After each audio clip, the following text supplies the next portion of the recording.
What's my turban look here? Crispy. Yeah, it's gotta look crispy. Crispiness confirmed. Alright. So if you might have caught the news over the past couple days or so, you might have seen my face. Here's a video explaining everything that took place on Sunday night when I was traveling back from San Francisco to Toronto and what took place.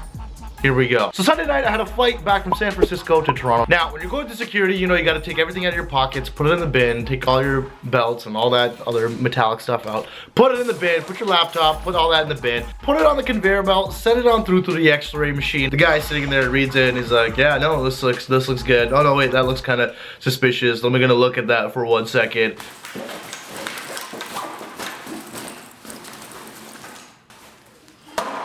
Okay, no, we're good. Yeah, we're good. No, we're good to go. That's fine. And then I went into the full body scan. Now, what you're supposed to do is you're supposed to stand like this, like a half, like your mid jumping jack freeze pose. Just stand there, and then this thing goes around you, and it pretty much like looks through your clothes and looks at your naked body and checks you out and makes sure there's nothing crazy on you. But more importantly, checks you out. That cleared, so I went through.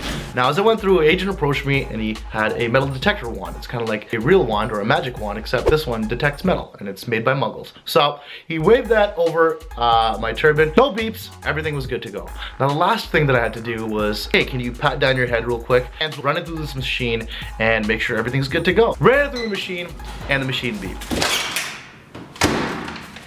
Now, this beeping has happened to me before, and usually sometimes what happens is you gotta go and get a full body search. A lot of the times, a lot of these machines test false positive. You could have lotion on your hands, you could have some cologne on your hands, and that might get picked up by this machine. A member of the Sikh Coalition even asked one of the TSA agents, hey, people that go through maybe wash their hands beforehand before tapping the turban down to avoid getting picked up. One of the TSA agents replied, who knows, because sometimes they might even pick up the soap particles. So either way, sometimes you're screwed. You might get a false positive, and you might have to go get an extra search. Regardless, that is a qualm that I have with that machine, but let's not discuss or go too deeply into that. That we'll save for another topic, for another video. So what they do is they take you into a private room. There's a couple of TSA agents in there, and one of the guys kind of smacks on a couple of gloves. He's like, listen, boy, I'm gonna have to search your body right up and down.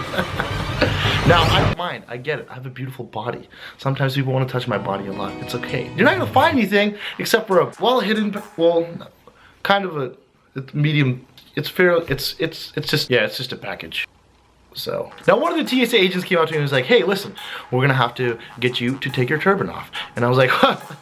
Well, no one's ever asked me to take my turban off before. Are you sure? Can you guys just maybe pat it down instead? I've had a pat down before of my turban. And the TSA agent's like, no, you know, we gotta take it off. My turban is just cloth at the end of the day, and you know, my sweater is pretty thick, so are my pants. My pants are pretty thick too. No one asked me to take my pants off, so what about that? Equal rights for the pants. If you're asking me to take my turban off, then you should ask me to take my pants off too.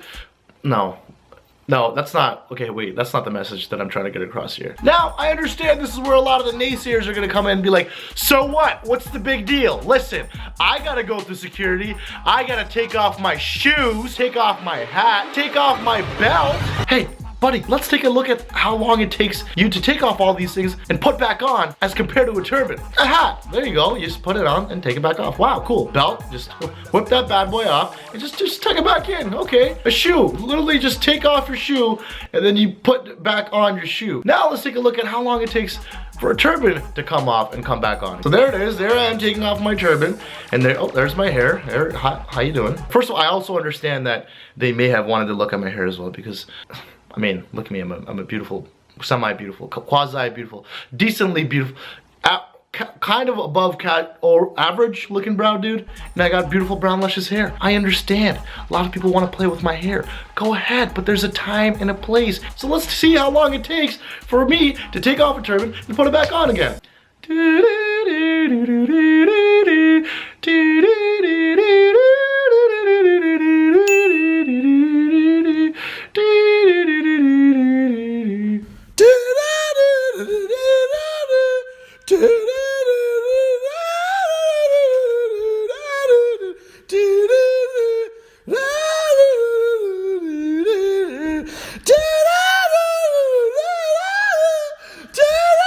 See, the that took a while, all right? It took a little bit of time, and it's still not even correct because I still don't have a mirror. I'm looking into a little viewfinder. Listen, I'm not hiding anything in my turban. Maybe a snack, but I still wouldn't hide a snack in my turban because it would be very difficult to get in there to pull out a Skittle while I'm trying to catch up. I'm not gonna do that. I got pockets. The TSA agent goes out to get the manager, and so I'm sitting there, I'm waiting in the room, and I'm waiting, and I'm waiting.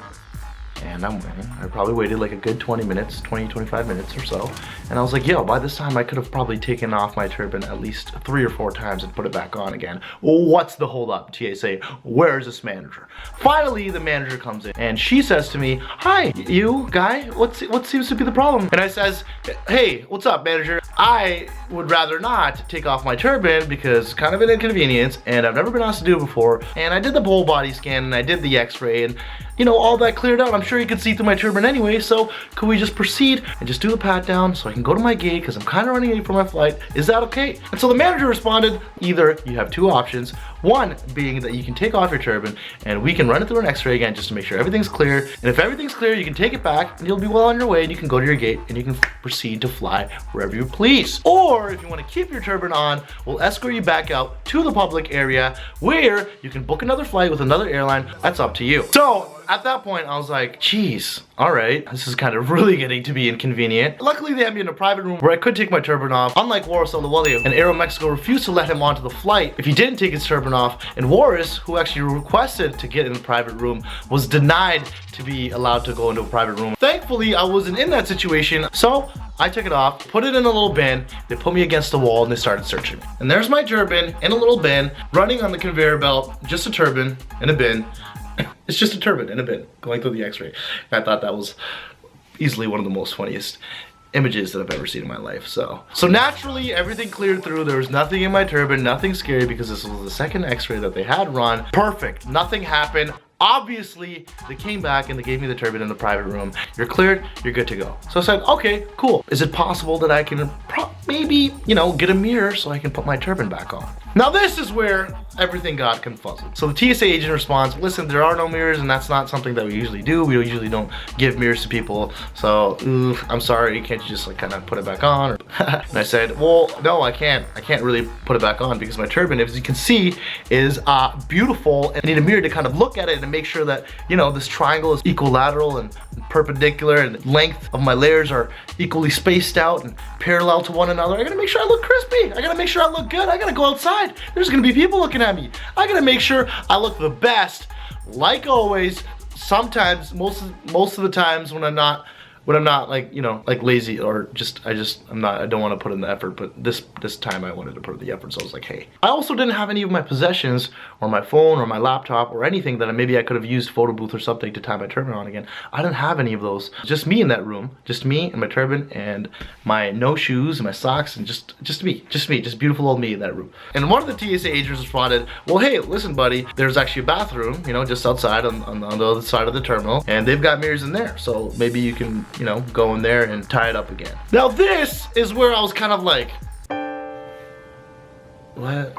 Why did you say that? Why would you take me into a private room to get me to undress or take off my turban if you're just gonna tell me to go outside again to a public bathroom and tie my turban there? What's the point of taking me to a private room, bud? Because I don't think it was necessarily the TSA agent's fault for saying what he had said.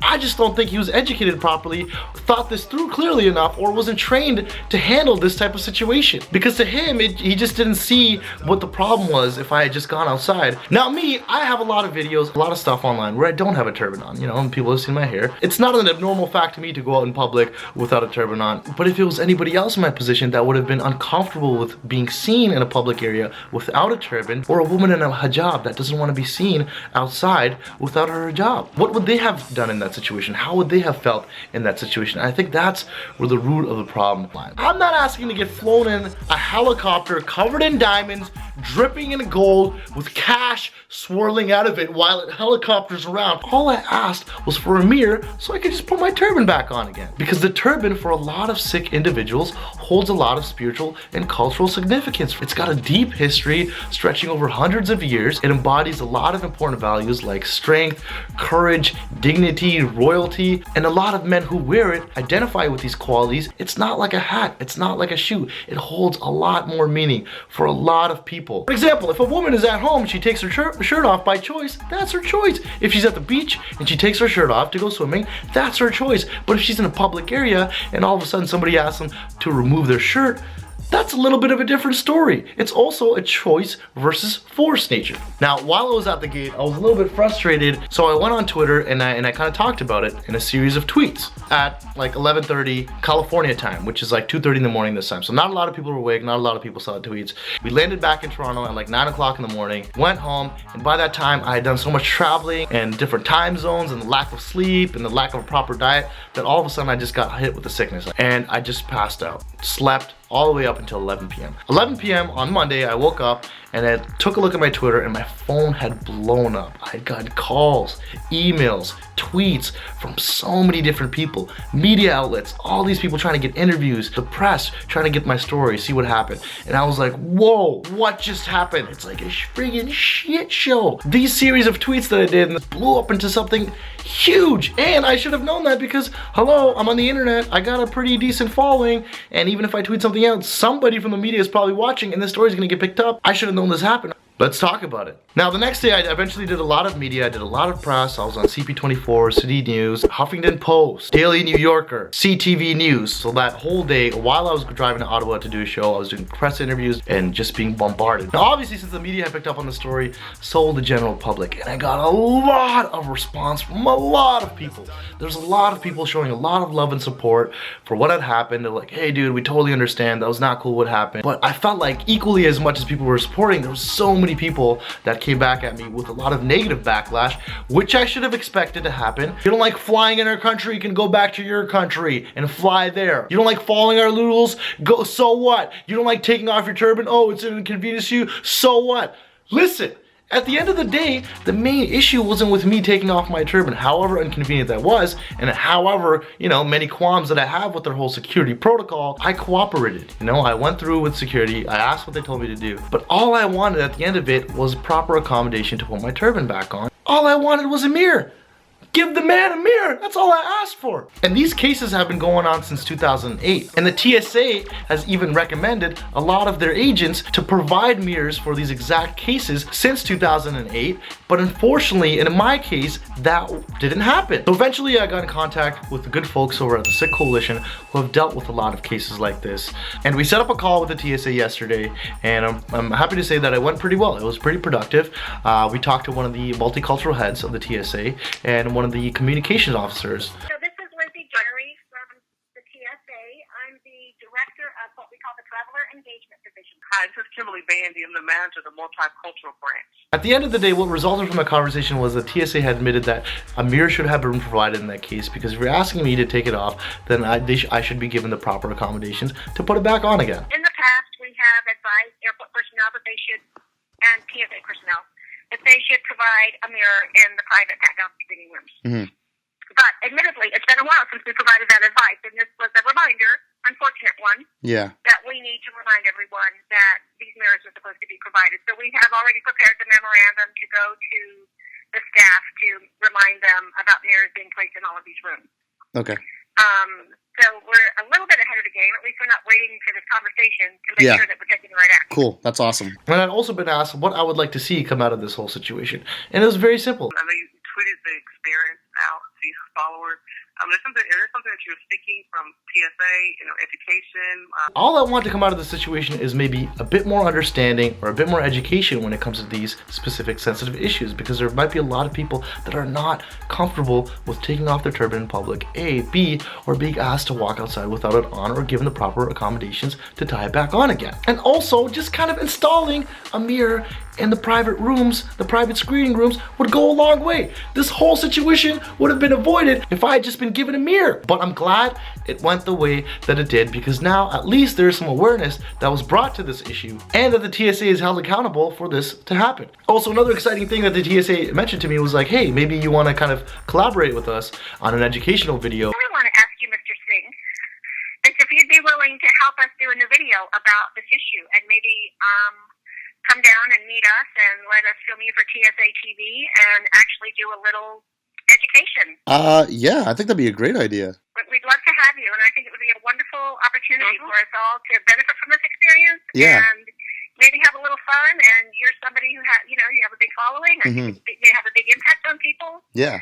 So we would love to make that happen if you're willing to consider it. I decided not to vlog about it till after everything had transpired, after I had talked to the lawyers, after, I talked to the TSA themselves. So now that the whole story is kind of like settled, quote unquote, a little bit, I decided to share with you guys. So yes, and big thank you to everyone that did support and that did show positive feedback, and also read the articles fully before jumping to conclusions. And for those that continue to send ridiculous comments my way, whatever, you may still have gotten some education out of this, so it wasn't all bad. That is it. Feel free to follow me on Snapchat, Twitter, Facebook, all that stuff. I'm always posting regular updates on there. And feel free to leave a comment below if you have any other similar experiences of your own that you might want to share. I'd love to read them and see maybe what you've gone through as well.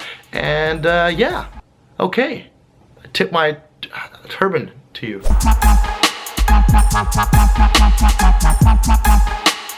You understand, post the wall.